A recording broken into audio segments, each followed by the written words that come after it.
Good afternoon, Havering Means Business members. Chris here. Hope you're doing really, really well this Friday. I am having a really good day today. I've sort of been studying this morning. I've found a new song, which is a proper funky jazzy tune called Ric Flair. Look it up. It's amazing. And I'm having a really good Friday. Ian, how's your Friday going? Pretty good, pretty good. The sun's shining. It's the other half's birthday this week, and I've got in the good books, so it's going to be a good weekend. I hope. Good stuff. So whose birthday is it? My other half. And what are you doing to celebrate? We're just going to have a bit of a party for ourselves for New Year's Eve. Got some tunes on and had a dance in the lounge and nice dinner, a bit of Netflix, and just make an evening of it. The problem is dancing is one of the things that I've had to just dance around the kitchen in the last year. That's as far as I've got. But today, Ric Flair, that song has got me dancing. That is an amazing song. I'm not on commission, by the way, just so you're clear. I just like the tune quite a lot. Rachel, what's kept you bright, bubbly, and dancing over the past year?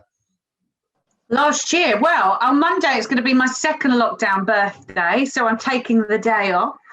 Amazing! Happy birthday for Monday. Thank you. How are you celebrating? Well, it's the first day of being able to see 6 people in your garden, isn't it? So everybody's contacting me. I'm trying to be on a diet, but I've got lots of people saying, can we have cake in your back garden? Yeah. So and what Daniel, are you going to sort of do it in waves so that you can have like more than 6? Can you do that? Absolutely. Yeah. I'm just going to have like this tranche of people coming in groups of 6. Rachel, you need a conveyor belt in your back garden. You need to install one. Yeah, well, I'm looking forward to what the neighbour might say. So, yeah, but Daniel's doing me a special dinner on Sunday with the kids, and yeah, it'll be good. Is it a big birthday or is it sort of one of those minor ones in the middle? 43rd. 43rd. How do you feel about that? Just on the right side of 45, I suppose. I'm relaxed about being 43. It's not too bad. I'm quite enjoying it. Age is just a number. It's how young you feel. True. And what song gets you dancing? Oh, I love a bit of funky house. I am a. Yeah. That sounds good. Any particular song? Oh, anything. I've got my tickets for Clock Stocking September at the races, so I'll be looking forward to that. Amazing. We've got. I'm a jazz fan as well. I mean, I love a bit of funk, but I'm a jazz fan as well. When our Gregory Porter tickets this week just got confirmed for October, so I'm really looking forward to that. Carol, thanks, Rachel. We'll be back and talking business in a minute. Carol, what gets you dancing? Doesn't take much. But is there one song? I mean, for me, it's House of Pain, Jump Around. That's the tune that always gets me up. Is there one song for you? If there's one song, because obviously I'd normally say anything by Take That. If there's one song, then it's Queen, Don't Stop Me Now. Oh my goodness, I've got actions and everything. I just love it. Absolute classic. I mean, that is a tune. That is a tune. Who's your favourite member of Take That? You've asked me this before, and I've got commitment issues, haven't I? I just can't. Oh yeah, that's right. As long as it's not Robbie. As long as it's not Robbie, he's a traitor. He left, didn't he? Traitor. You know, he's just exactly. And what's the next birthday you've got coming up in your house? Have you got one coming up soon? Yes, our daughter is 15 on the 3rd of May, which I think is the bank holiday Monday. She does pretty well for bank holiday weekend birthdays, so it's going to be a little bit in between. She'll be able to do something, but we're not sure what yet. Yeah, we'll have to wait and see, won't we? Thanks, Carol. Appreciate that. Steve, how you doing, mate? Yeah, not too bad. Thank you very much. Yeah, it's just another end to another busy week. So yeah, all good. Thanks, mate. Yeah, same. I mean, it's end of tax year for us, and I think we've got everybody through getting all their ISA subscriptions done, pension contributions and CGT. But I'm going to be sleeping a lot this weekend because it's been a particularly long week.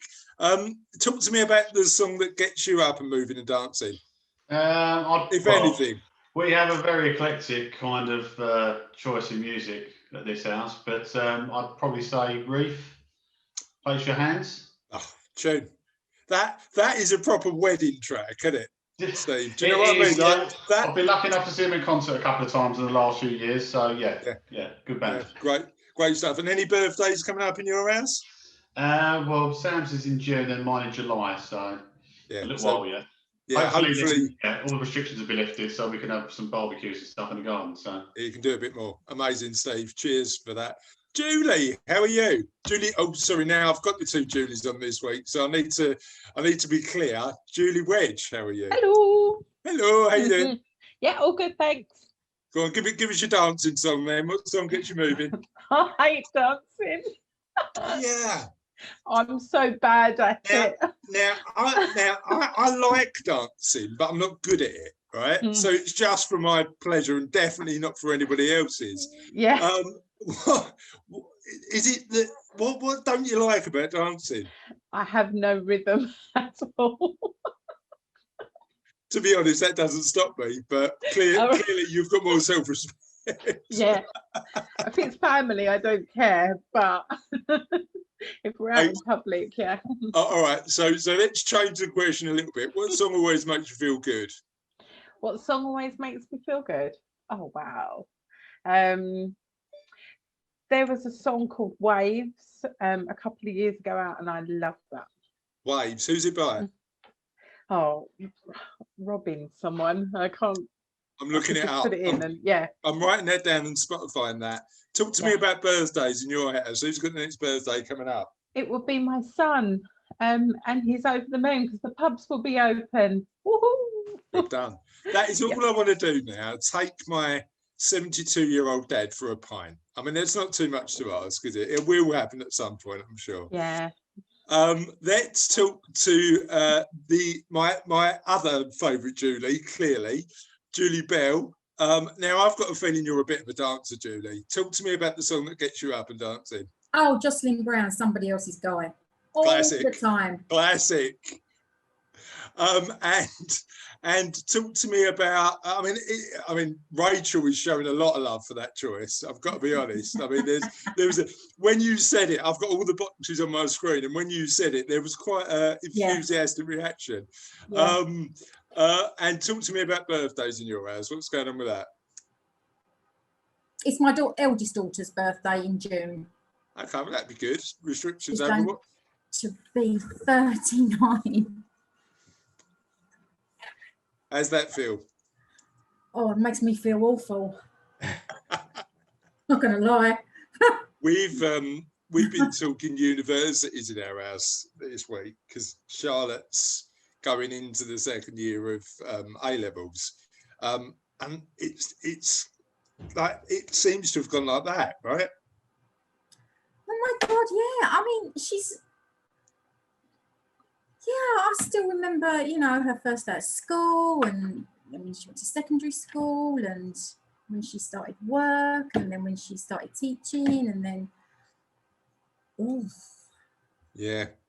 But, you know what's weird? I was having this conversation this week with it was a client yesterday and we were talking about, I've got a few clients who are women in their 60s and 70s who live, actually 60s, 70s, 80s who live on their own, and we look after their money and just make sure everything's all right. And we've been checking in throughout the year to make sure they've been okay. Oh, that's cool. And part of the conversation I had yesterday with this particular client was the fact that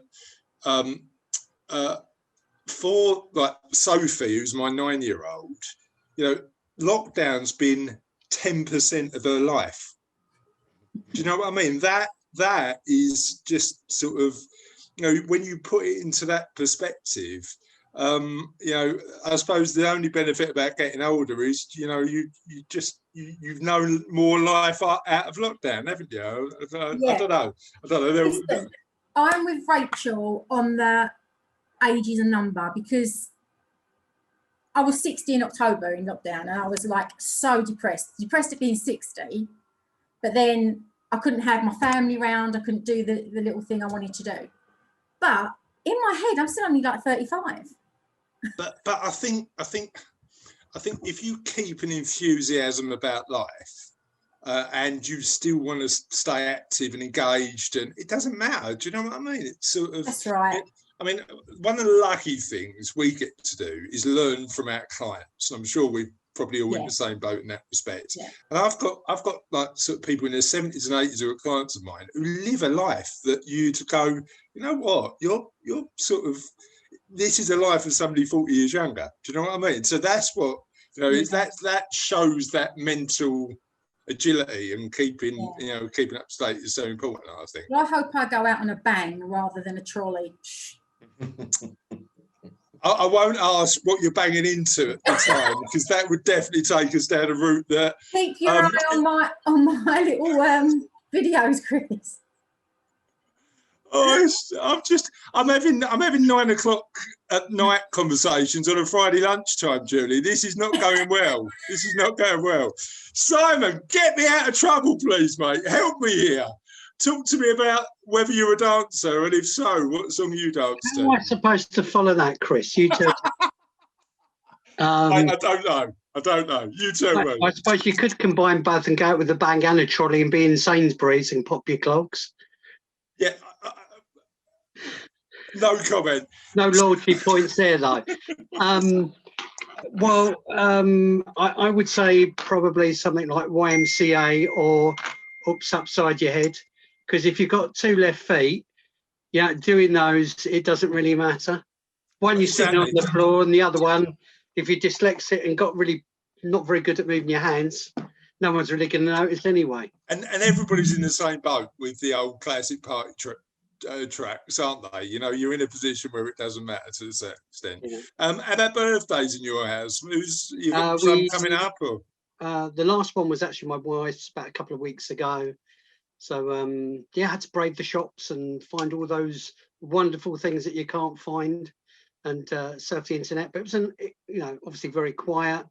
My son's is in July. So hopefully, once we've got some sort of normality. Yeah, things will be getting back to normal then, right? Yeah. Yeah, and Judy Wedge, I mean, I've got to mention this, again, a party classic, but we are going way too cheesy now. I mean, next, somebody will mention the Time Warp, but I think Judy Wedge has mentioned the cheesiest party track, the Birdie song. I mean, I haven't heard that for a long time. Terry, what's your dance track? What do you like getting up to dance to, if you do? It's not the Bird song. Definitely not. At my age, I've got quite a back catalogue, but I guess probably one of the first ones that got me going was AEIOU, 7 Threes. Bit of disco, like that. Yeah. One of the more recent ones would be Uptown Funk, Bruno Mars. That is, but the thing is about Bruno Mars, he's retro, but he brings it quite modern, doesn't he? Yeah, I'm not saying I can do either of them justice, but they make my limbs move. So exactly, yeah. Well, as long as you're happy doing it, it doesn't matter. Does it? And talk to me about birthdays. Have you got some coming up in your house? Or? My eldest daughter will be 35 in May, and she's now a mother. So that's quite frightening. The celebration we're looking forward to is going to be July, as our wedding anniversary. And it's going to be the first time we can get everyone together in the garden and just, we used to have a garden party every year. So really looking forward to that. That'd be a really good one. Oh, great news. Good stuff. And Kevin, how are you, mate? And look, we need to stop talking like this. I mean, we had a chat yesterday as well. I mean, it's just, should we put the meetings in for next week as well? Sounds reasonable. I'm going to be speaking to you about a lovely lady I've just spoken to. You're well known of. But, well, you know what? She sent me a really nice email, which I think she copied you in on, which was really complimentary. So it's nice. It's made my Friday brighter that we can help our clients like that. Yeah, she's very good. Yeah, cool. And talk to me about Have you got a dance track that you Well, really like? what can I say? We're all from the same sort of generations, mate. YMCA, the Sit Down Roan song, I forgot about, but you got another What was one, that? B. You probably, I don't remember the title of it, but like you react to when you had a few beers, but Simply the Best, Tina Turner, Elton John records. Yeah, you'd hear Good us. stuff. Yeah, nothing And in particular. how about birthdays in your family? Oh, What's my going on? next one's my youngest, which I'm really starting to feel quite not so old on here, so I'm impressed. My youngest, 22, or as she's saying, 21 plus 1. Unfortunately, she's had the second lockdown birthday on April the 3rd. So it's not 22, it's 21 plus 1. So she's not counting the birthdays counting she had in on that lockdown. one. That's right. But no, you're allowed to have a few friends around for her, so she's a little bit happier this year. Yeah, That'd be good. 100%. That's April the 3rd. Okay, good stuff. All right, so a couple of things that I'm going to talk about. We'll talk about business and go around and talk about that now. But the other thing that we're doing at the minute that seems to be working really well for our business and actually our team, because we're doing a decent amount sort of in-house, is just education, just teaching our potential clients and customers about how we can add value, but also our team about how we can improve the service at Cervelo. So, and we're doing the client and customer stuff. There seems to be a real appetite for webinars at the minute. You know, we've got ones with partners lined up over the course of the next sort of 9-10 months, and they seem to be quite popular. And interestingly, the one that we're running with Toby, who's also a member of the HMB community, we've got a lot of existing clients turning up, and actually that I'm cool with that, because that then allows us as a business to continue to add value to them by just sort of sharing ideas and talking to them. So what I'm going to do is just go round, tell us a little bit about your business, tell us how life is going without any wins of the week, because I'm going to be coming to you first, Carol. I'll put that out there, and talk to us about what you do to educate your clients, and potentially what you do to educate and train your teams to make sure that you can run your business in the best way possible. Shall we start with Carol? Thank you for the warning. Well, look, you know, I mean, you are, Carol, the thing is, you are almost as enthusiastic as me, and the problem is we get excited too easily, don't we? We just want to share. So let's do that at the end, but then talk to me about business. Yeah, you all know me. I'm Carol from Door to Door, and we are leaflet distributors in Romford and Hornchurch, and then also on the, I do call it the other side, but yeah, it is all of the IG postcodes, South Woodford and Chingford. So we've got the franchise for all of those. So I guess, yeah, I can tell you a bit about the business by saying how we educate people, just to try to make them see the difference between the cheap and cheerful that you'll hand your leaflets over. You might wait a couple of months until that company has got enough leaflets to all go out together, and they'll just get stuck through the door, maybe 8 or 9 of them. If it is GPS tracked, then that will be a van in the area, and you'll be told, okay, we were in Hornchurch that day, the leaflets were done. Whereas, yeah, I think Martin came up with a statistic, over 75%, I think, of our post people are over 55. And yeah, he's managed to, those of you that were there for his presentation, he's managed to persuade one of our post people to have their photo taken. But yeah, they do it as just a way to get themselves out, a little bit of extra pocket money. So they take their time, they take care, they close gates. It's not a case of you might get 4 of the same leaflet through your door because they just want to do it quick. And we track them. You can see the track of them walking up. It's like that down the street, going up to each front door. And yeah, just it is a case of we send out letters to all of our post people, probably not as often as we should, 4 times a year, just with a few little updates, just, you know, things that they need to be watching out for. Yeah, that's what we do. And I suppose part of the education is to sort of bust some of the perceptions people have got about leaflet drops, isn't it? And I know that part of Martin's presentation last week was about that. So tell me a little bit about what people think leaflet drops are about and the reality, because the stat, and again, this is why I didn't win the quiz, Carol, because I can't remember what the numbers are. I'm full of trust knowledge at the minute because that's what I'm studying, but I can't remember the stats on the presentation. But there was one that said that sort of 95% of people were happy with getting information through the door. Just help me understand that. Yeah, it's really big, this research that's been done not by us but by our franchise owners sort of on behalf, just so it can be, you know, we will get people say to us, oh, are you sure that people really want this? You know, it's, oh, you know, everybody does everything online now, which, you know, that's a chance for us to say there is lots and lots online, and it's definitely a way forward. You will see how much I put on social media for, you know, us, our business and what we do, but it's just a way to stand out from the crowds. As whoever even sees all of those emails in your that go straight into your junk or get sorted out into that other folder, you don't even see them. So yeah, it is a good way. But yeah, as you're right, everybody wants to know, how will I know my leaflets have been delivered? Are they going to end up in the River Brom or fill in the river here? But yes, it is what we get asked a lot. Yeah. Okay. Great stuff. Thanks, Carol. Really appreciate that. Steve, tell us about what's going on in your world, mate, and particularly around the, you know, I suppose in our world, part of the challenge is making sure we set expectations realistically with our clients, isn't it? And that's the education piece. But help me understand a little bit about what you do in that space. Well, hopefully all you guys know me. I'm Steve. I'm from the TRB Commercial Risk and Insurance. We are an independent commercial insurance broker. Ultimately, I think where we try to differentiate ourselves with a lot of our other competition is we try to take time out to kind of educate the clients exactly what it is they're actually undertaking, explain the full differences between the insurance cover, and trying to keep them abreast and educated about where the market is sat and why certain policies aren't potentially a good fit for certain clients, and why certain clients need to evolve on to traditional commercial combined policies and having a wider cover under one policy rather than having it split out with various different insurance companies, because there are unique benefits for that in regards to how claims are kind of dealt with and what have you. But I think in the main, though, it's just taking the time out.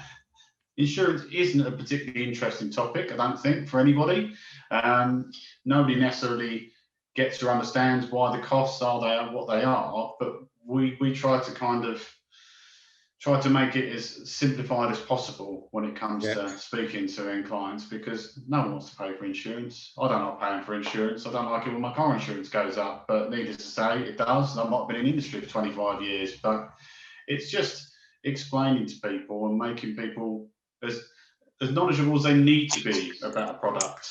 I mean, I had a really interesting, I mean, this was a few years ago now when we first, I mean, it's probably the first 18 months of us starting our business.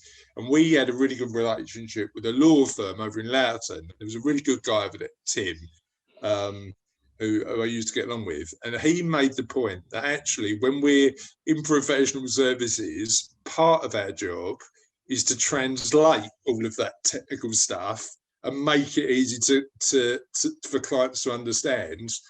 I think there's an element of you don't want to data dump, do you? You don't want to overshare. Yes. You want to make sure that you're telling people the relevant stuff so they can make informed choices, but take some of that burden about knowing stuff away, because that's our job, isn't it? Well, this is it. I mean, obviously we're the ones who have kind of got to wade through it all, but ultimately it's just, I think if you break it down to bite-sized chunks, the clients don't necessarily need to know the ins and outs of every single warranty, exclusions, endorsements, and exactly what the content of the policy wording is, because to a certain extent, it's only going to be relevant to a particular claim. You can't be looking at the wording until you've actually got a claim to speak of. So the main thing we do is we just really kind of demonstrate, obviously, what they need to understand about certain covers and what happens if this situation arises. Am I covered? Those are the bits where we try to kind of spend time just trying to educate them a little bit. And you don't do it all in one hit. You do it bit by bit. As the business grows and evolves, we could be talking about a product that might be 2 or 3 years further downstream, but we're educating them before they actually take that policy, so they know that at some point they will potentially have to take it, but not necessarily yet. And that's part of the, I mean, that's part of the benefit, because if you've got a relationship with a client, you can then, you know, that sort of process of helping people understand doesn't have to happen immediately. It can happen over a course of years, can't it? You know, that period. Steve, one thing I want to just check is, you know, you mentioned about the commercial combined insurance and, you know, having individual insurances that might, you know, sort of add up to the commercial combined. Is one of the main benefits of having a combined plan cost, or is it typically different? I think it's a mixture. It's not just about cost. It's also about how the actual claim is administered and actually handled. Sometimes when you've got 4 or 5 different insurance companies in the mix and you potentially got overlapping covers, for someone like us, yes, sometimes it does work out to be slightly more competitive on occasion. We don't necessarily recommend it purely because you have various different insurance companies arguing about when their policy starts and when it finishes. Yeah. So in regards to dealing with we like to deal with a claim quite a slick process. But if you're having to then have 4 or 5 different conversations with 4 or 5 different insurers, it can make things, it stagnates, and yeah. Yeah, I mean that's the thing, isn't it? It's that, you know, you've got the cost in money, but you've also got the cost in time when stuff goes wrong. And if that's going to be too intense, then just combining might save and be more efficient to do that. Well, Thanks, Steve. yeah, and I think it's as well as that. If you've sometimes got your business placed under one roof, as the business kind of grows, it's sometimes a lot easier when you're talking through with an underwriter, when various different other types of insurance product comes online and is needed. It's a lot more simplified. As the business evolves and grows, the underwriter's growing with it, and it typically, if it's the same insurance company, they understand the business just as well as we do, as well as the client does. Yeah. So yes, you can move it around, but it's sometimes the detriment. And obviously every business is different, but it depends on the individual merits. But more often than not, like I say, if you're building up a rapport and a relationship, like I say, that's how it should be. Your end insurer and your underwriter should be the same as your commercial broker and should be the same as a client. We all have an understanding how the business is growing and evolving, which is why you're with that particular place, with that particular market. Yeah, great. Thanks, Steve. Really appreciate that. Rachel, talk to me about what's going on in your world. So, as you all know, I'm Rachel from Genie Business Solutions, and I help people work on things that they don't have the time, the desire, or the skill set to do. And the way that I like to educate my clients is that they come to me with a range of different tasks and projects, and I will always get back to them with the most cost-efficient way of putting that right. So I never look at it from my perspective, oh, I could take the long road and charge them maybe 5 hours, but if I can see that there's a quicker way of doing it or implementing a different system, that's what I will do to get my clients the best possible cost-effective way of getting that task done. And I think that's why my retention is good, because I believe in offering great value for money and not just, you know, being the greedy hourly charger, put the clock on and take them for everything that I possibly can. So that's what I see my USP being. You know what though, long-term relationship always trumps short-term wins for me. You know, always build the relationship, and then, you know, those clients stay with you. What's the biggest, you know, misconception in your world in terms of people thinking about needing support but going, I don't know if I'm ready yet? Trust is a big one. I think I'm in a fortunate situation now that we've had lockdown, because lots of people couldn't see how a virtual worker how it would work. So the COVID's actually overcome that hurdle. So I'm not having to explain how it can work. So that's been a good outcome, if we can have any good outcomes from COVID. But trust is a big one. You know, I've got access to people's systems, their bank account, sometimes their credit card. Sometimes they're giving me everything. And if they can't trust me, then it doesn't work.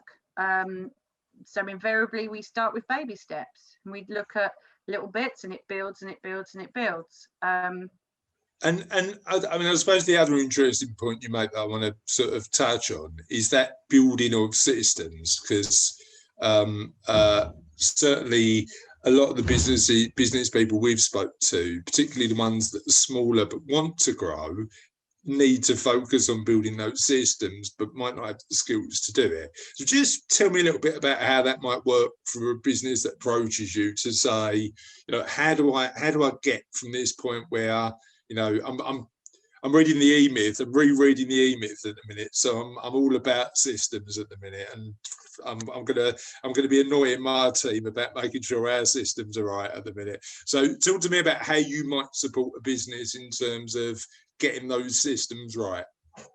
Well, firstly, the main thing is, I think when you're in it and you can't see it, it's always handy to have that third eye, 100%. because you often can't see, well, why is this taking me so long? Why can I not overcome it? But I've got a long and boring, torrid career in logistics. I've managed big multinational distribution centres. So I've got quite a vast knowledge of systems. CRM is a big one. Lots of people are wasting a lot of time with their CRM systems, and there's lots of different pockets out there, and not one system's right for a client. So it's about understanding clients' needs, what their objectives are, what type of people they are, and then I will always invest my time in looking at the right system for them. And they go, oh, that's great. I implemented Zoho for a client, but through that I've learned now how to map it, so I can map Zoho, and I've completely put the system in for them. They had nothing, but now they've got a CRM system, a system that can invoice or quote, and it looks professional, and then we can invoice, but equally we can keep all of their data all in one package. So it's just in knowing the client. Yeah, I mean, it's interesting because when you talk about systems, I mean, we use a few in our business, and what we're trying to do at the minute is get them to talk to each other using APIs, and you need both software providers to make sure that they're doing that. Getting software providers to talk to each other isn't the easiest thing to do in the world, but hopefully we'll get there. Thankfully, it's not giving me any grey hairs yet, so I'm doing all right. Yeah, wait till you're 43, Rachel. I mean, they come really quick. Tuesday morning, I'm going to wake up and I'm going to be like a silver fox. Yeah, well, look, I mean, the first trip I'm making post lockdown is to the barbers, because it's getting a bit silly now. Julie, talk to me about what's going on in your world, and Julie Wedge, I'm talking to. What's going on in your world and how you help your clients understand what you do. Yeah, hi everyone, Julie from Flower Shed, sure you will recognise me. How do I get clients to recognise what I'm doing?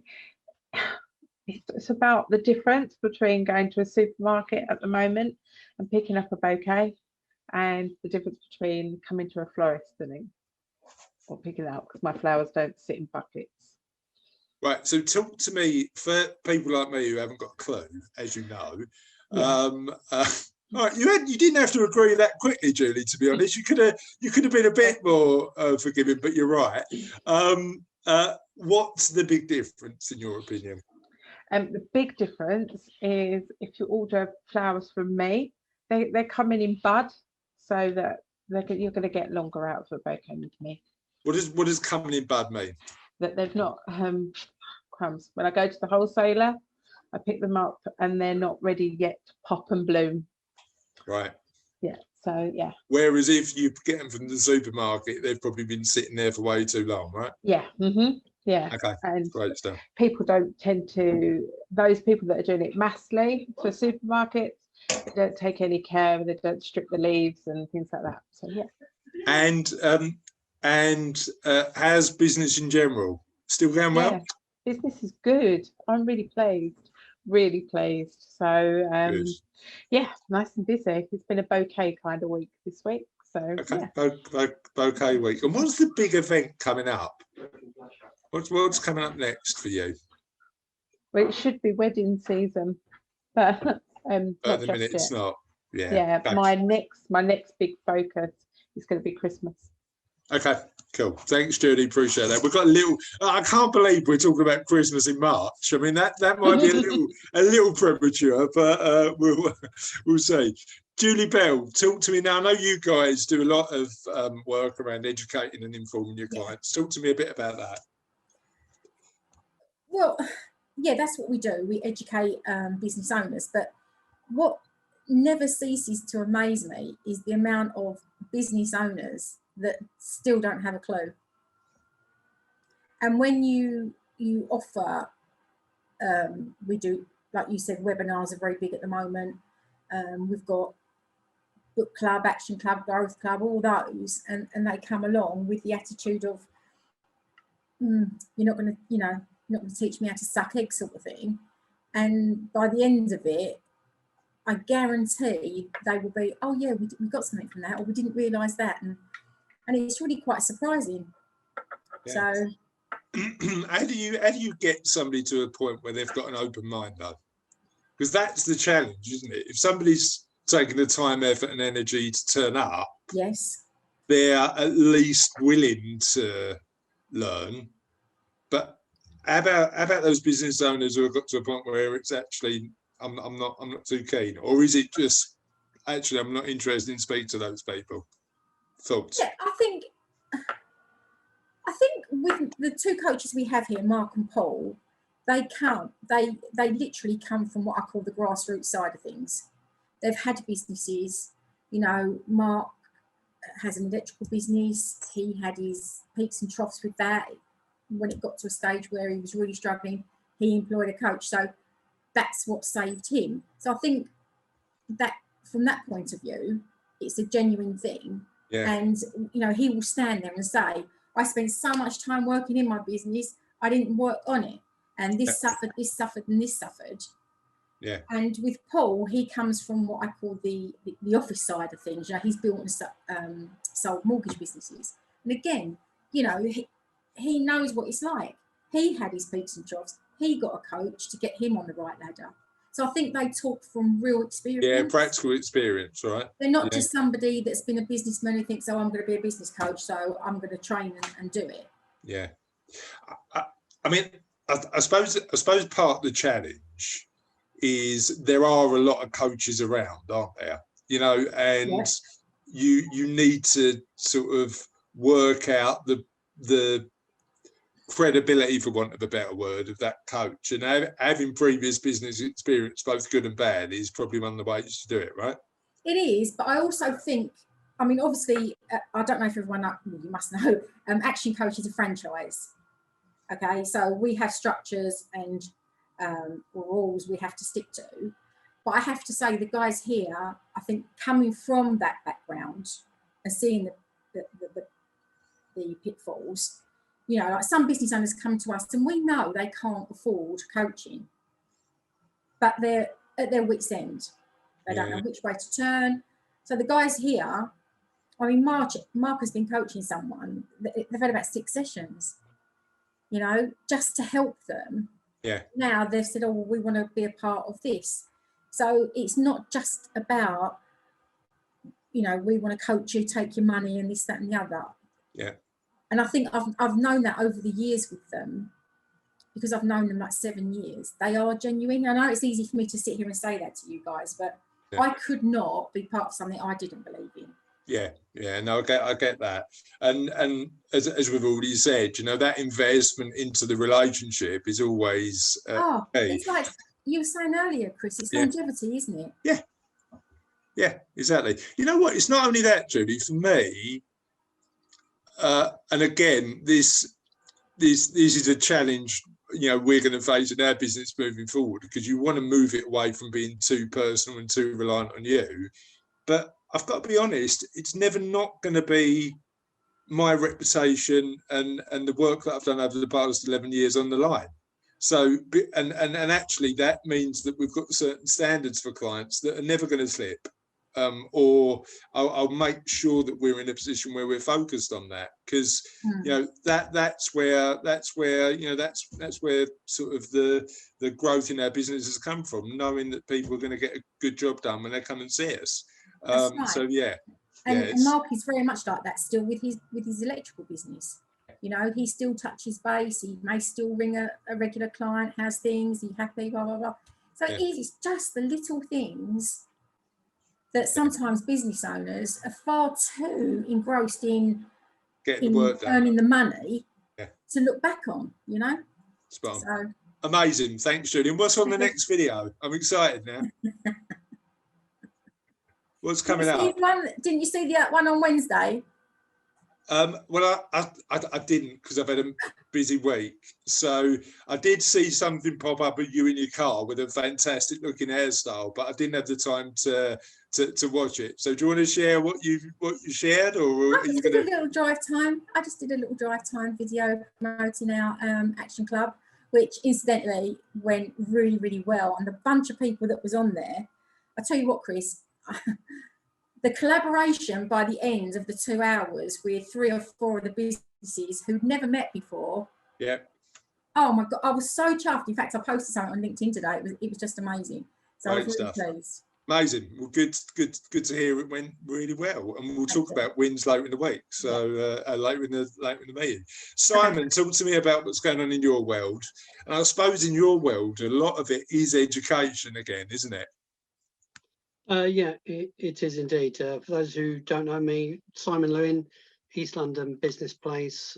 We offer a fully funded support program. We're funded by Havering Council, and what that means is that we can deliver to you at no cost free business support.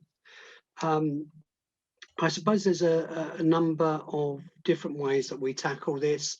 Part of it is when we are assigned a new client, we go through an induction process, which allows us to do a business review and understand where they are. Myself, I'm a strong believer that one size doesn't fit all, and you've got to customize whatever's actually the client's saying to meet their particular need. This week, we've actually had a leadership and management workshop, which was well attended. So that helps in terms of running a particular team. One of the questions that I think people also ask is, if I'm an established business, what value can you be to us?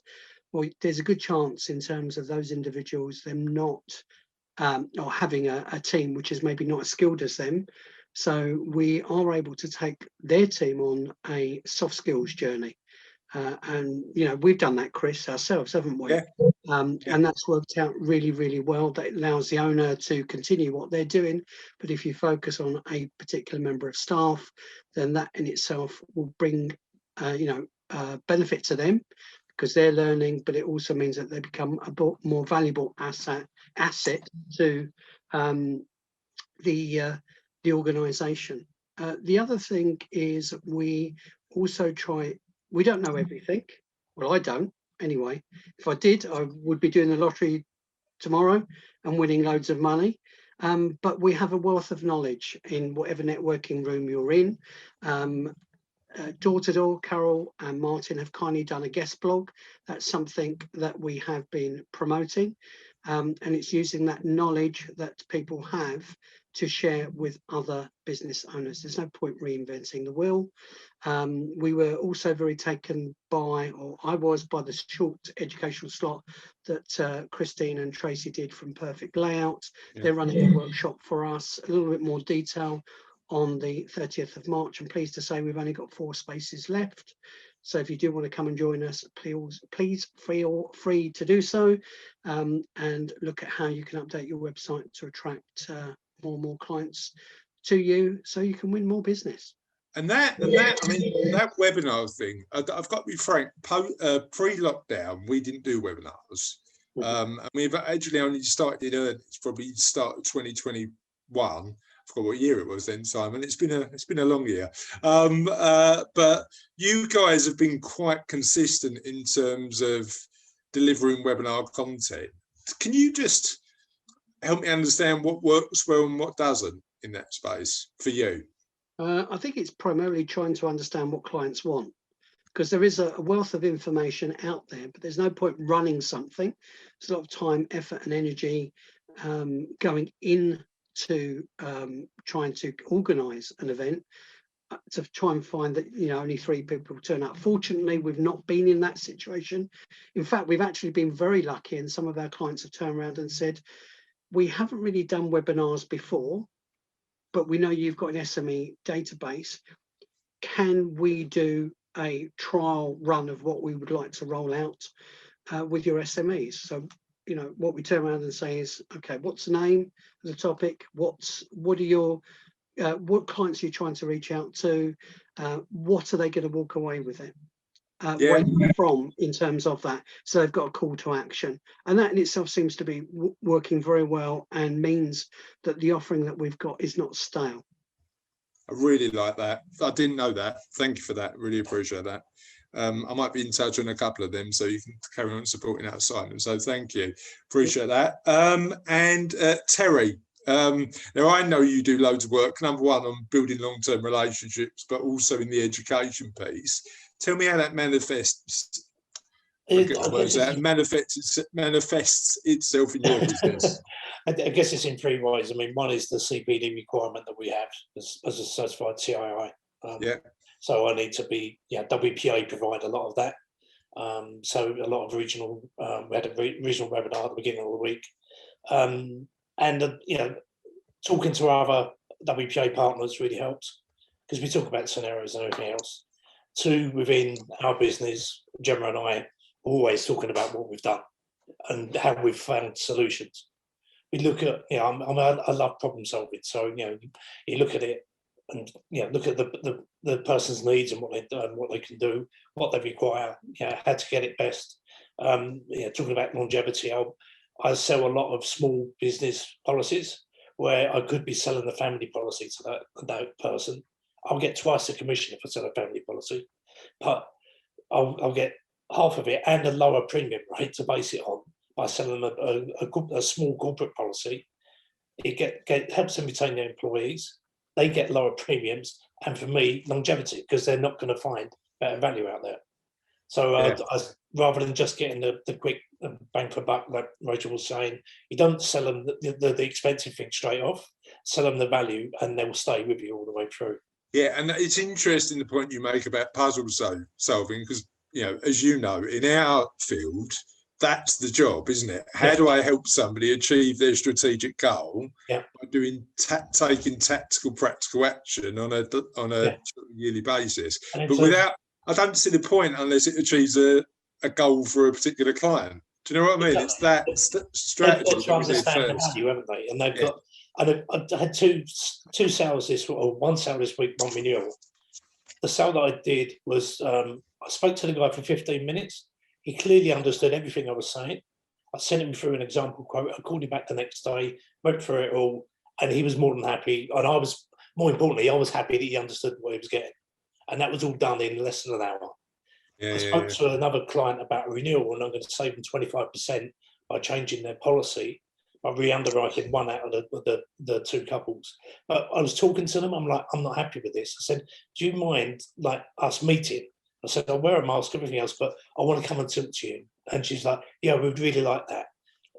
And you have to try and sense, and it's much more difficult on the phone, but you try and sense whether the customer understands what you're talking about, rather than just being, oh yeah, well, you know best, I'll take it. I don't want that. I want them to understand rather than just assume that I'm telling them the right thing. Yeah, you know best, I'll take it. Never leads to longer term, does it? Oh, they'll come back and blame you, right?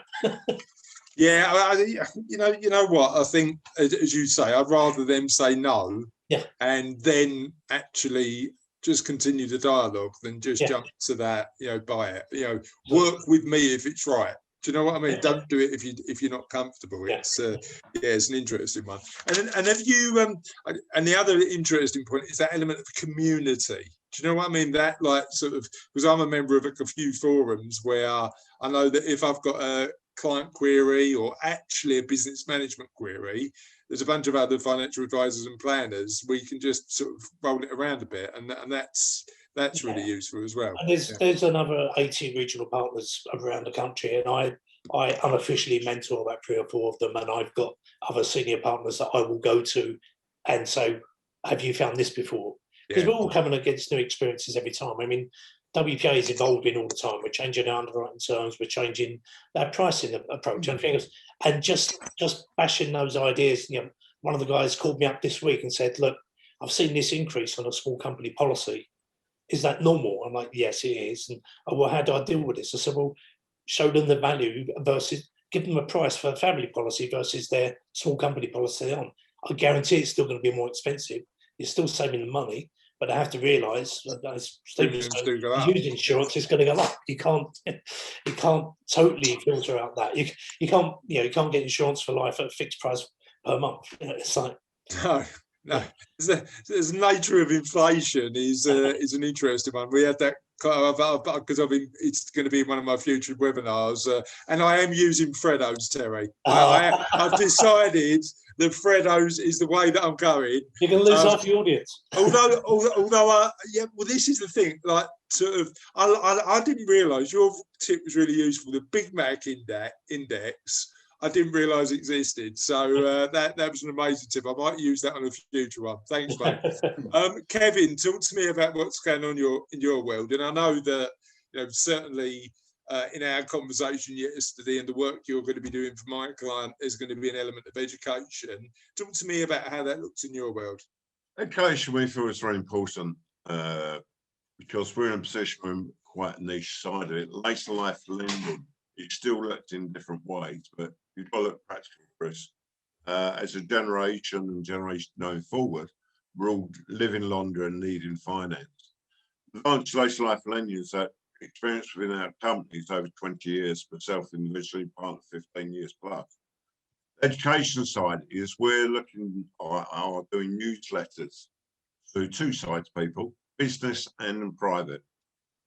Business side, trying to educate solicitors, accountants, whatever, to the opportunities of what late life lending can introduce.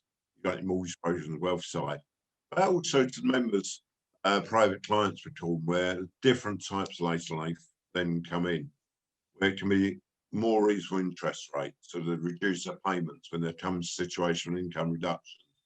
The nice side of it is gifting, tax planning. Nasty side is replacing interest-only mortgages, which people forget that if they don't meet the contract terms, they will be out of their house. Yeah. We are offering so where you can stay in the house the rest of your life on a fixed plan. So there's very much education, different ways you can. Webinars we haven't come into yet. We've only been established just over 10 months ourselves. It's one on the tick box. CRM's coming in. We're developing more on the tech side quite quickly. But we started off with the written articles, that's working. And the webinars is the next step.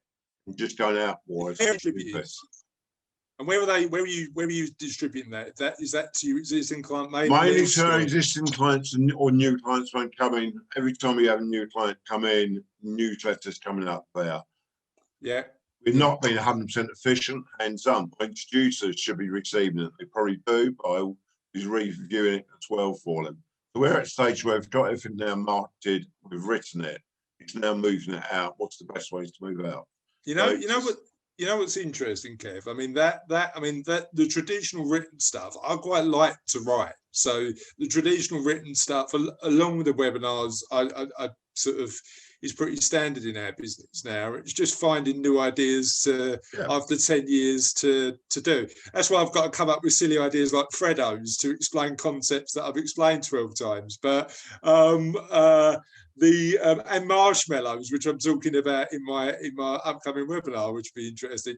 But certainly, and it's interesting because what we've found is 10 years in, if I look at the amount of clients we get coming in, about 70% of our work comes from existing clients referring their friends. And what we forget sometimes is that engagement with existing clients in terms of educating them, because we're so busy looking at the new. Do you know what I mean? Yeah. It's one part which I had discussions about is reviewing lifetime mortgages. Lifetime mortgages are now a normal product, like a mortgage. Yeah. What you've had last 7 to 10 years is high rate interest with gilts, whatever. This is where we've got to go and educate people on that side, saying, look, review it. Because our main competitors, being Key and A's, are purely just all the time looking for different type of client, mass TV, straightforward cases, move on. Yeah. They're forgetting about the actual clients on who've had it for 7, 10 years. Their health has deteriorated, money may come short, etc. That's the market we're starting to spend quite a lot of time on, saying, how can we visit it more? We're very much more having to go out to find and educate that way. We try and do it slightly different. Yeah, amazing. Thanks, Kev. And we'll move on to Ian because Ian's presenting today. But just a couple of things that I want to mention from an HMB perspective. We've got a winner in the logo competition. I mean, that was number 2. It was number 2, and it was a landslide. Now, bear in mind that Cass is not going to be happy because she was busy lobbying for one of the green ones. Nobody wants that.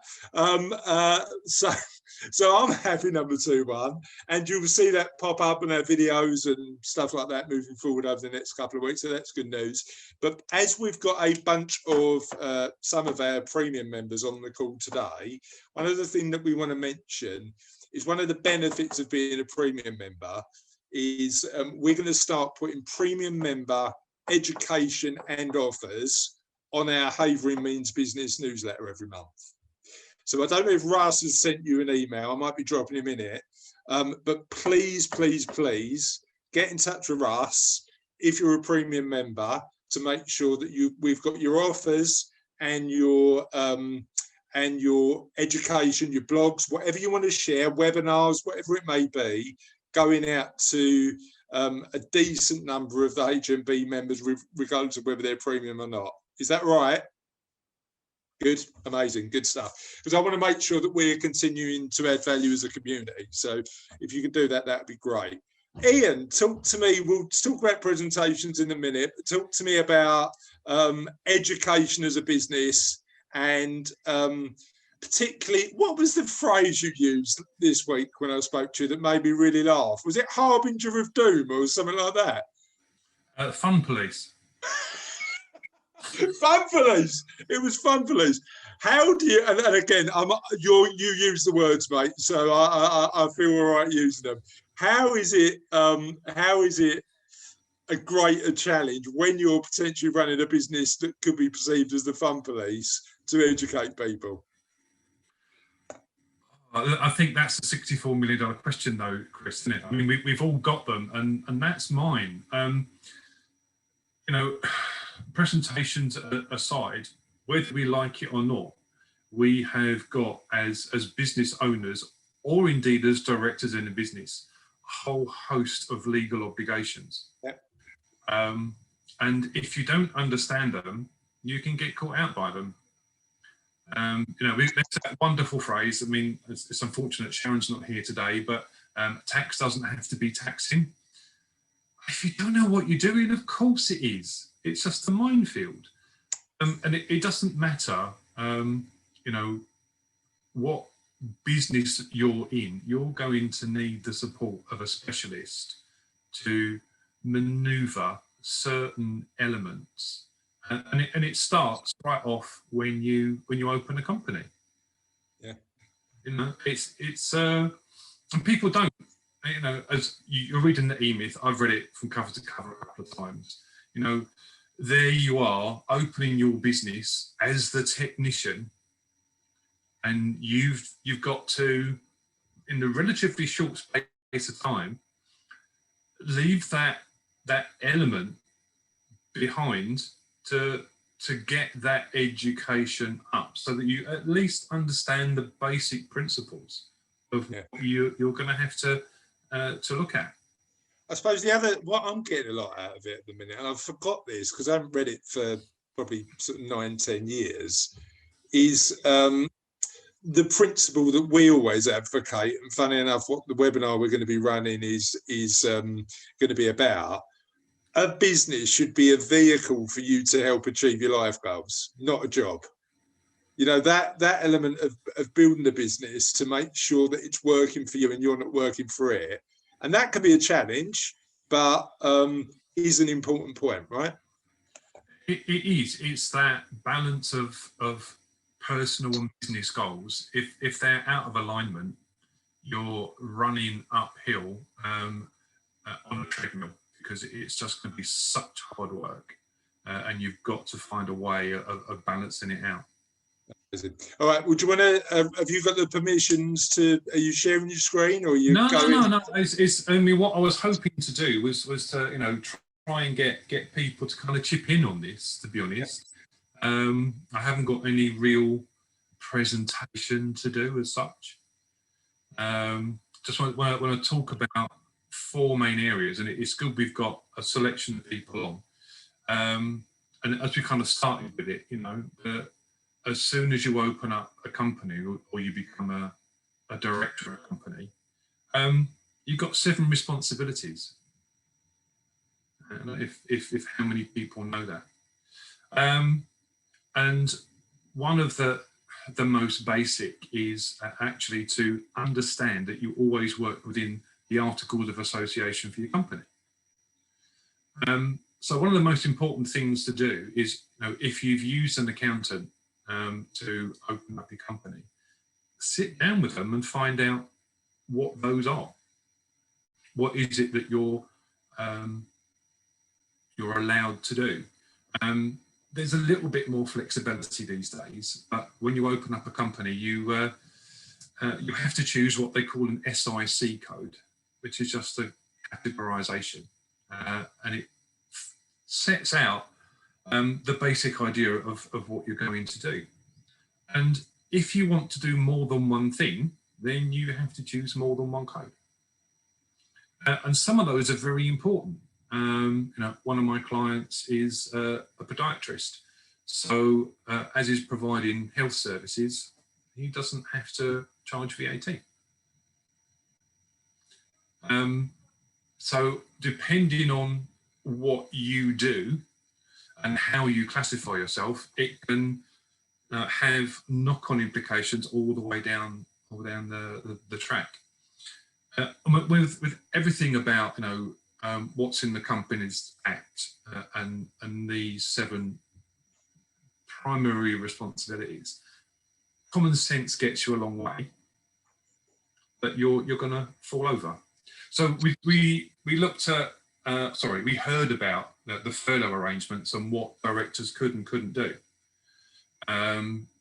if they were going to put themselves on furlough. The one thing you were still allowed to do, because it is a basic responsibility or obligation of a director, is to promote the success of their company.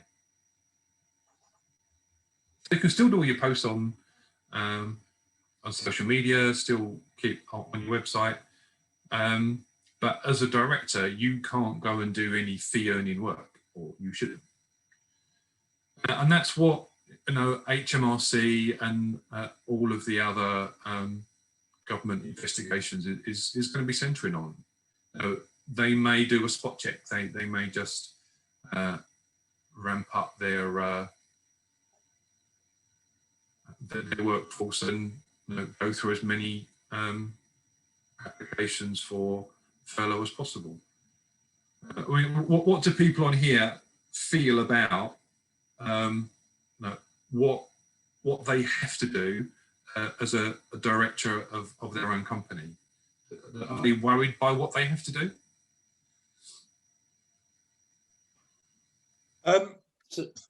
I'm sorry, go on. It's interesting. I've not looked at the Articles Association in my business.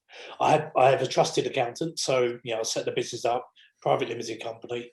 I know what I'm doing, and I thought my prime responsibility is to remain solvent, effectively. But that's I will go. I'll dig them out and I'll see what's in there. I know we've gone through a SIC code. Like I say, I do have a complete trust in my accountant, but that's an eye opener for me. Ian, couple of quick questions, and I'm the same, if I'm being frank. I think the relationship you've got with your accountant means that you hope that these sort of things are dealt with. But what happens if you're the remit of your business broadens over time? So for us, we started out as a private client practice, and now we do private and corporate. So what happens in terms of that? Well, you should be doing, or actually you have to do an annual return to Companies House. So in your annual return, and for you, Chris, I think you would need an audit statement as well. That you know, the reach of your business has expanded, and that you are therefore adding a SIC code to your company register. So it's all part of that annual update. It's not onerous as such, but it's just important to keep on top of it. It's one of those little things to make sure that you keep on top of. And in your experience, Ian, does the most accountants on top of this? I suppose that's a broad question because it depends on the quality of the accountant, right? There are some accountants that I know that are so in tune with their clients that yes, they're on top of it, and they will help them with all of this stuff. There are others that I know that only provide a check-in twice a year to do their semi-annual accounts, to do their VAT returns, and to provide them with their end-of-year balance sheet and stuff. They won't be looking at it. So look at the relationship you got with your accountant. Cool. So that's number one. What's number two? So the other thing I want to talk about is manage or avoid conflicts of interest. That's a responsibility of a director. It's one of the most talked about parts of the obligations, because conflicts of interest can arise at a very personal level, but it kind of wraps in with, you know, as a director of the business, you shouldn't sit there and say nothing when you know something that's going on is wrong. Yeah. You're duty bound to point out this isn't in line with what we said we would do, any kind of thing like that. Bring it up in the regular meetings you have as senior management, and get people talking about stuff.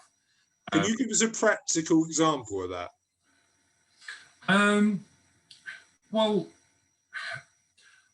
there's going to be a lot of discussion over the next 6 to 9 months as restrictions ease about how to interpret the Health and Safety Act with remote working. Do people need to issue new contracts of employment to give people 2 places of work? Because a normal contract of employment will provide a place of work, or it will explain how a company provides the employee with a safe workplace, which is what the employer's responsibility is. Carol nodding, and poor Carol in the snow with people you know, walking out in the streets. You know, we've heard her on her slot on here before reporting it wasn't safe for them to be out. So hats off to Carol. You know, it's avoiding a conflict of interest. So no, spot on.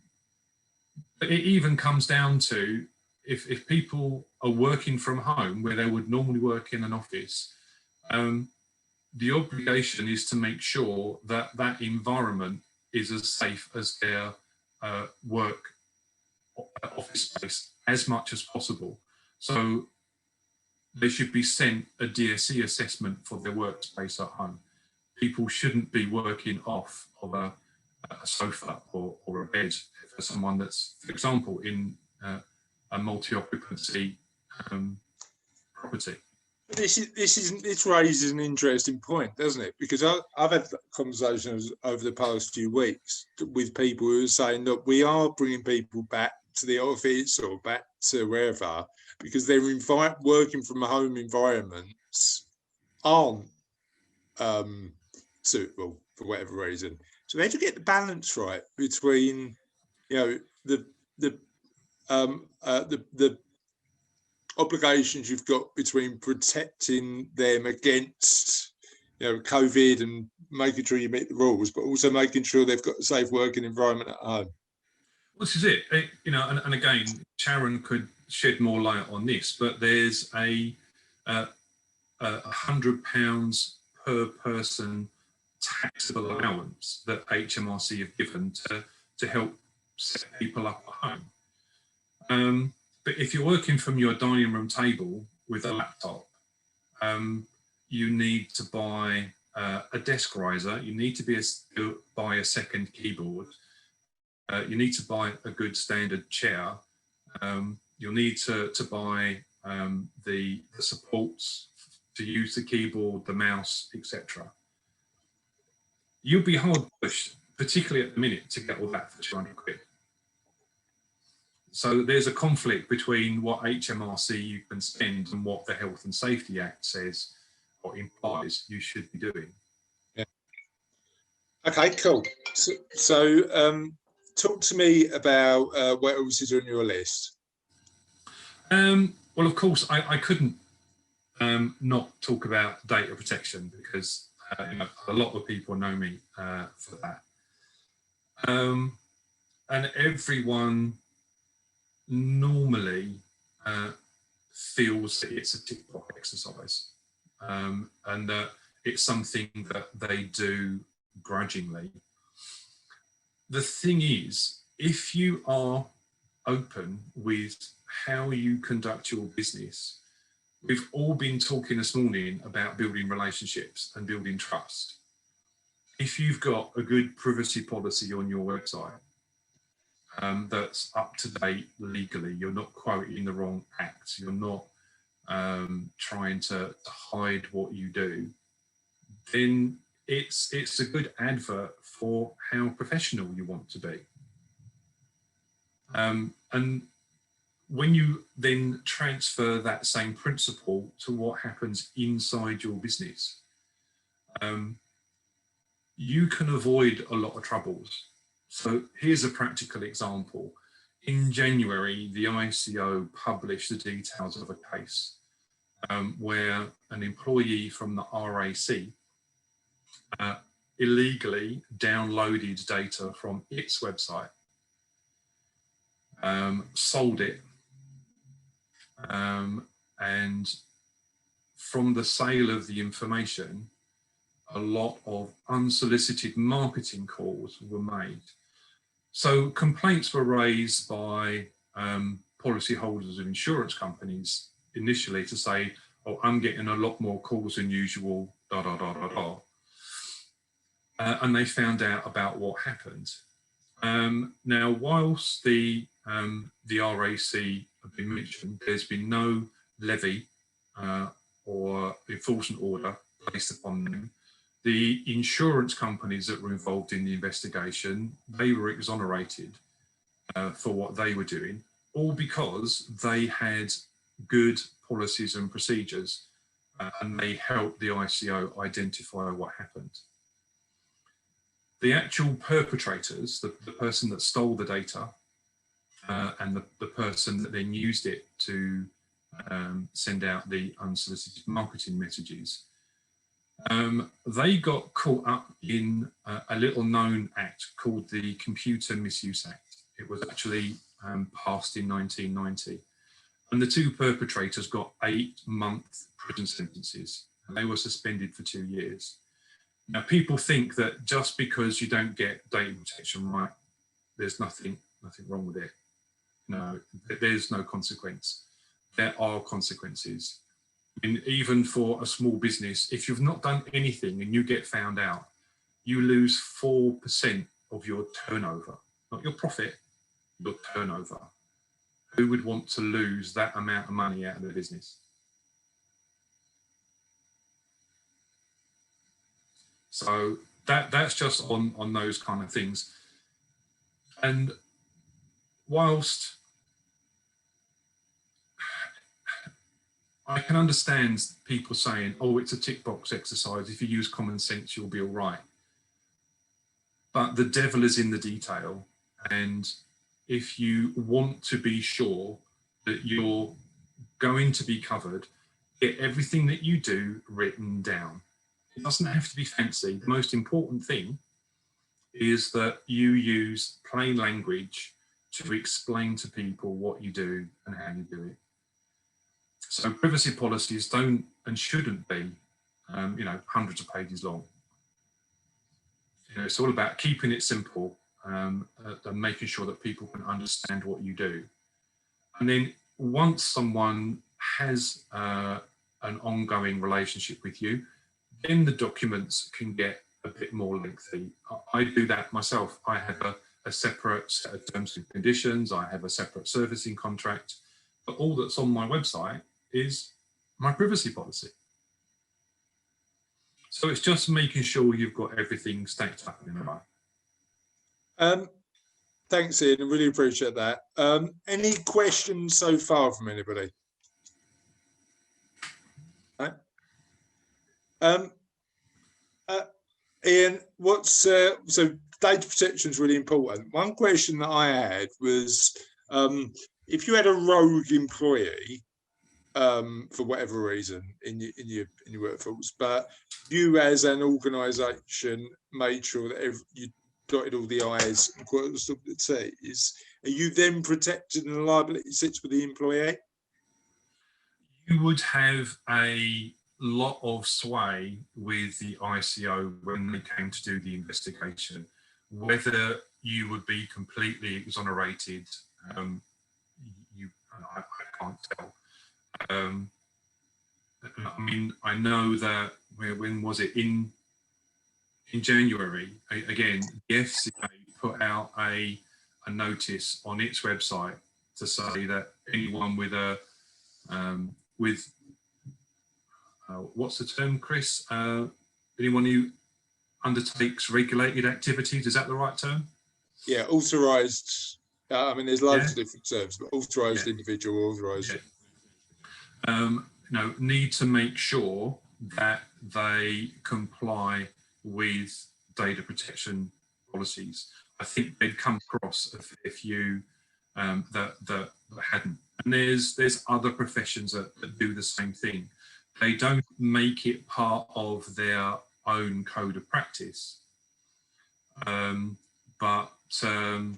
It's important to make sure that you cover everything that's required by your governing body. And I'll see you. Ian, Rachel made a really fair point, actually. I mean, it's part of our FCA authorisation that we need to be registered with the ICO and pay their fees and do whatever we need to. But all businesses hold data, don't they? So number one, because I'm scared of using too many acronyms. We've used the ICO and the RAC, and let's chuck a few more in there.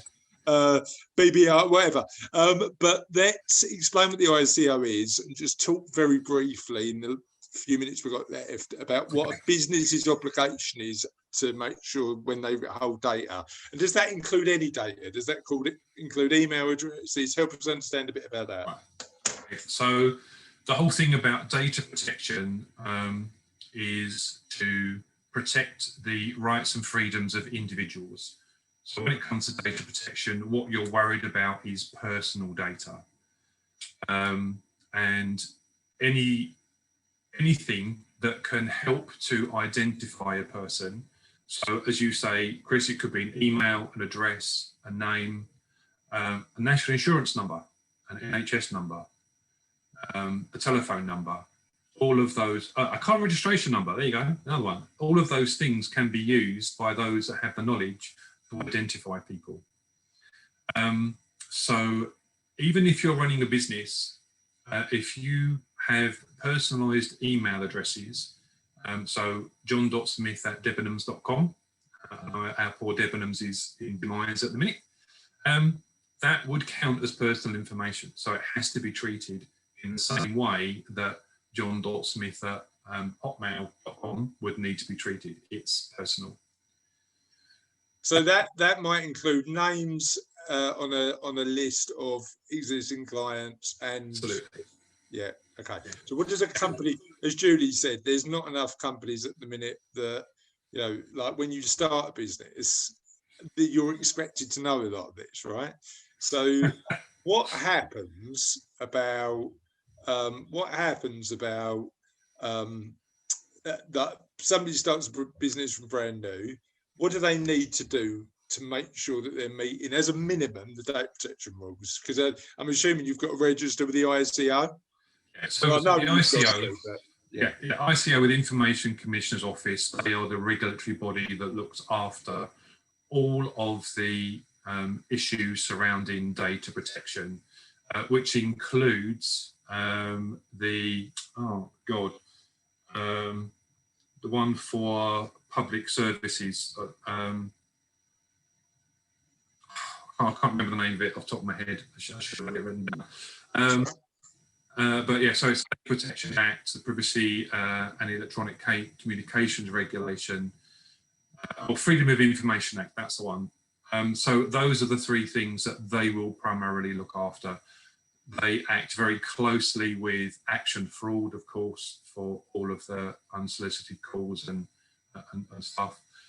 And someone makes a complaint to the ICO about what you've done, then they'll start the investigation trail. So what you have to have, realistically, is a set of policies and procedures that will set out how you deal with breaches. Yeah, and the breaches. So you've got the data policy, the marketing policy, which will tell you what you're allowed to do in terms of marketing and data protection, information security policy, and privacy policy. They're the four main policies. And underneath that, you will have other processes that will help the regulator understand, if you're investigated, how you use the data. So one of the byproducts of doing a data policy should be a retention schedule. How long do you keep data for particular processes? Great stuff. In the couple of minutes we've got left, are there any other really important points you think a business should be aware of? I think that the only other thing to say is, you know, if you haven't got an accountant that has got a regular relationship with you, find one. They really do help you. I know we've got both Sharon and Janet, part of HMB, and they both like to have really good relationships with their clients. So, you know, I would say speak to accountants like that, and they'll help you avoid some of the pitfalls that I don't know about. Yeah, 100%. Any questions for Ian based on that? Yeah, could I ask a quick question? Of course you can, Russ. Yeah. Now this is, and you, Ian, you've really piqued Russ. I mean, that must have been impressive if Russ is asking a question. Go on, Russ. So I just want to know, publicly held information, like the information you take off Facebook, that sort of stuff, can you then use that, or are you not allowed to use that? So, yeah, what happens if it's out in the public domain already? Okay, so it's an interesting one. So information that's out in the public domain, voting registers, those kind of things. What the law says is that you can use it to make an approach. So you can say, we've got a fabulous new product. Would you like to be added to our mailing list for it? Here's the details. Yeah. You can do that, but you cannot just send email or text, you know, every single week, humbling them with all of these things. But that approach needs to be personal initially, doesn't it? Not on the mailing list. Is that right? Well, there's other things. So if you lift this data up and then you use some kind of AI technology, then you're really in the doo-doo. You know, that's really frowned upon. So whenever, and we can do a lot as individuals, all right? So if we get telephone calls, and there's loads at the minute from people pretending to be from HMRC with an NI number fraud. So if you try and ring the number back, it's unobtainable. Make sure you pass those numbers through to Action Fraud. It's the only way that we're going to start to make inroads on stopping these kind of practices, is if these people are caught. Yeah, and there's a thing on the, I don't know if everybody's phone does it now, but there's a thing that happens on my phone that you can mark calls as spam as well. So that's quite a useful thing to do, because then that gets sort of registered as a thing. Any other questions? So no. Okay, thanks, Ian. Really appreciate that. Good presentation, mate. And you've just shown that you don't need a PowerPoint to do it, which is all good. Right, it's that time of the week again. I've got to go to Carol first, really, haven't I? I mean, it looks like she really, really wants to tell us what her wins of the week are. So let's start with Carol. We're getting more work off Havering Council, and it's really exciting because it just feels like they're taking notice. It's still a bit quiet on the on this side of things, the Romford and Hornchurch side, but just things like that. And we've got a few other bits and bobs coming up. Some companies, more sort of service providers like social media, that coming through. So let's see how they go. But I'll stop talking because I'm sure everyone's starving. I am. All right, no, I definitely need to eat now. But you know what's interesting. In terms of the local authority, I've never had much engagement with them in our business. But to make sure that we support HMB as a community, I think it's important I start to engage with them now. And thank you to Simon, who introduced me to Howard Swift, because we've now got a contact in the council who really looks like he wants to be involved with the business community. And I've got a meeting with him after the end of the tax year to talk about how HMB and the council can potentially do that. So I agree with you. It looks like that engagement is moving forward. So thanks, Carol. Well done on the contract as well. It's really good. Steve, talk to me about your win. Well, my wins, I think this week, probably not necessarily so work related. I think, to be honest, I think that I, like most people, didn't really use Zoom too much. Didn't really know much about it, to be honest with you, until the actual lockdown started. But just managed to do a surprise kind of birthday for Sam's mum, so my mother-in-law. She had her first birthday kind of missed, unfortunately, due to lockdown. And this way we managed to do a surprise thing. So we had Zooms scheduled throughout the day, which she had nothing, she didn't have any awareness of it.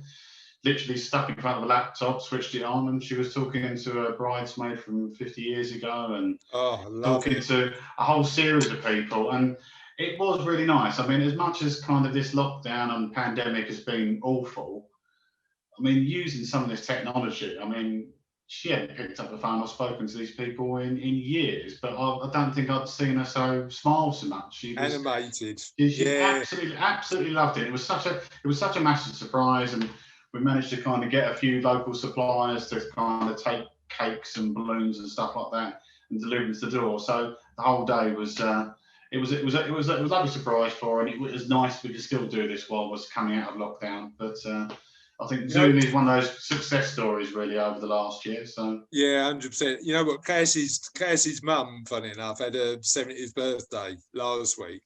And Cassie and her sister did a video with like loads of people from her life to just collate and give her celebrations. And using technology to make sure we stay in touch is the way to do it. But as you say, Steve, people that Cassie's mum probably wouldn't have spoken to anyway on her birthday are getting involved, and it's I think everyone's suddenly got on board with it, isn't it? I mean, as much as there might have been things like Facebook Live videos and WhatsApp videos and stuff like that, which probably been around a lot more use. Yeah. But I think things like Zoom, it's now, what's Zoom? How do I use it? It's now become common knowledge that people seem to understand it and actually using it, and people who never used technology before are regular users. I know my mum's having regular coffee mornings and stuff like that.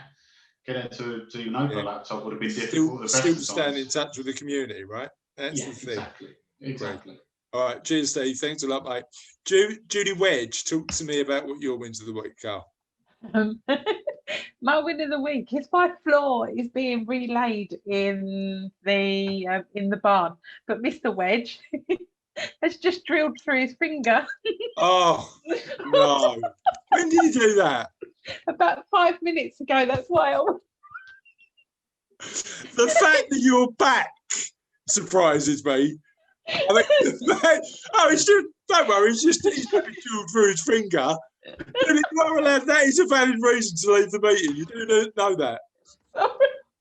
This is important. No, this is.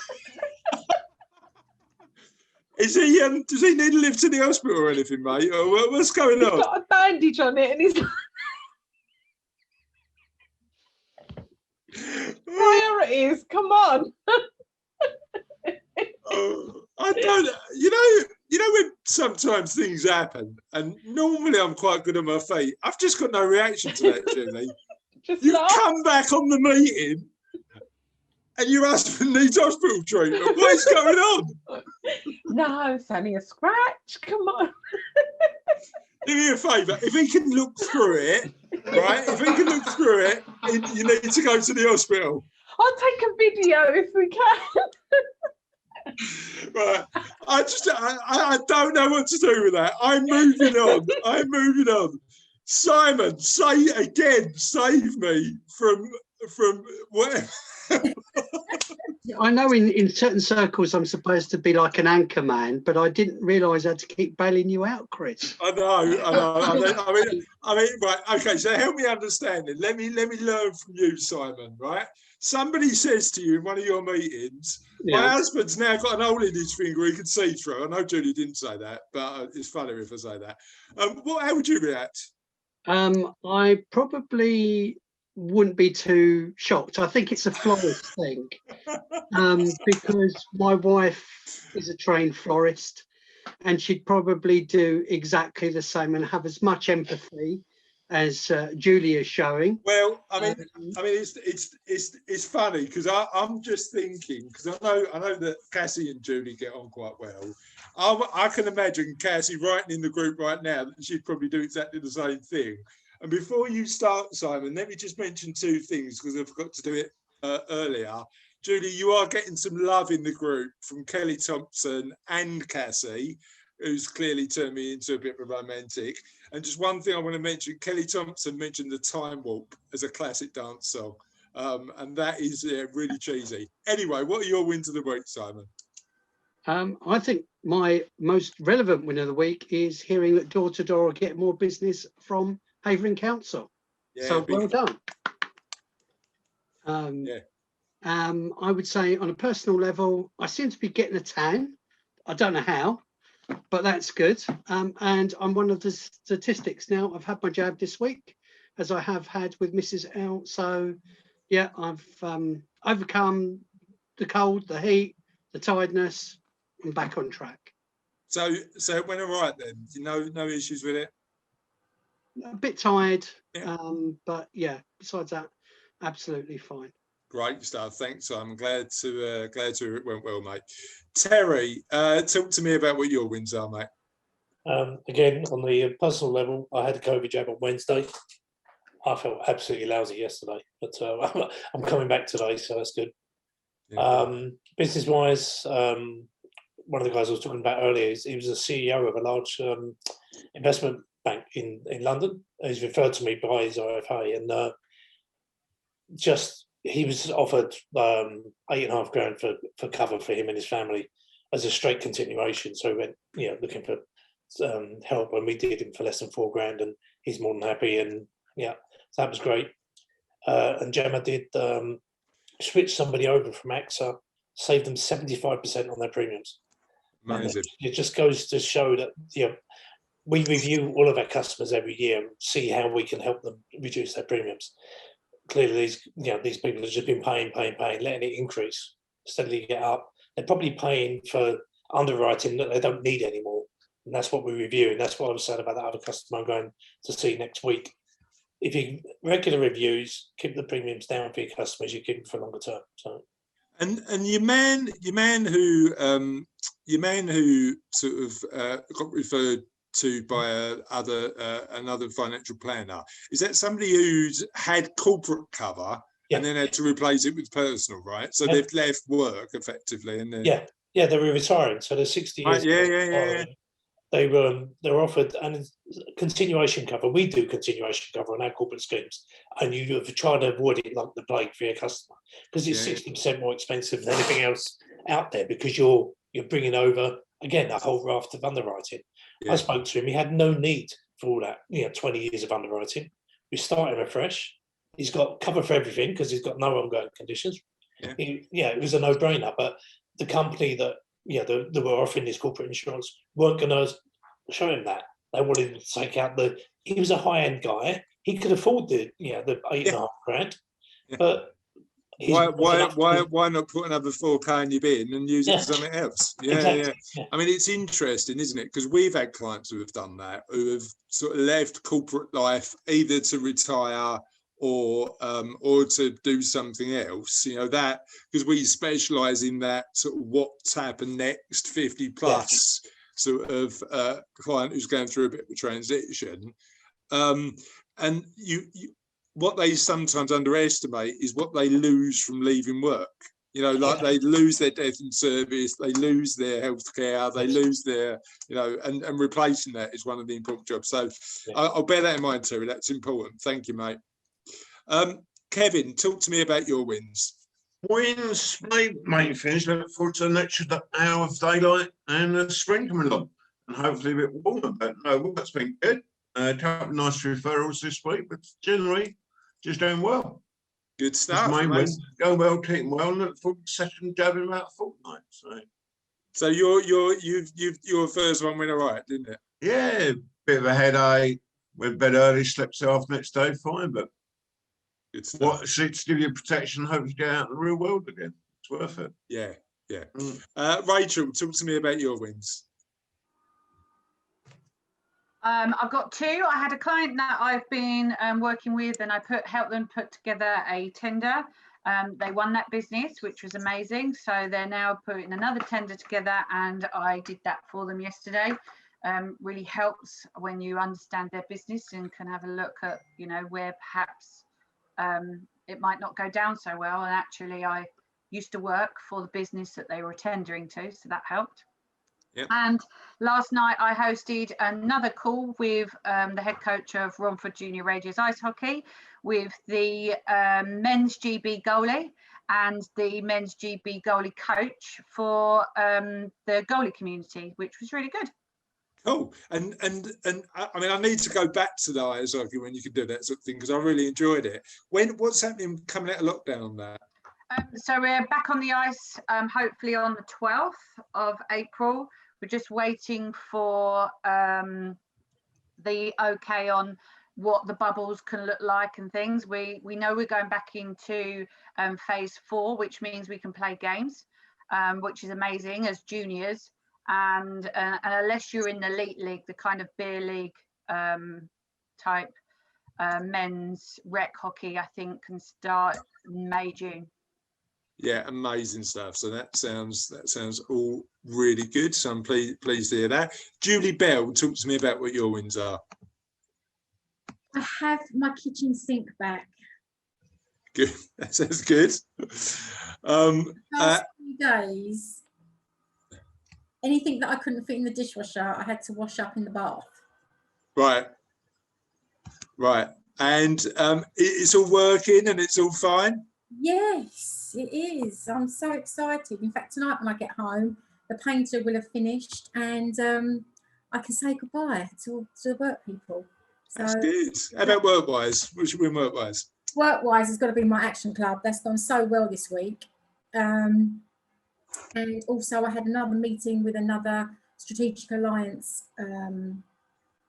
He was an accountant and he's quite keen to get with us, and we're going to do like an interview, and then we're going to do it as a webinar for his clients. So cool. Yeah, so we're going back and forth with questions that we're going to ask. So I'm really, really pleased. It's looking really, really good.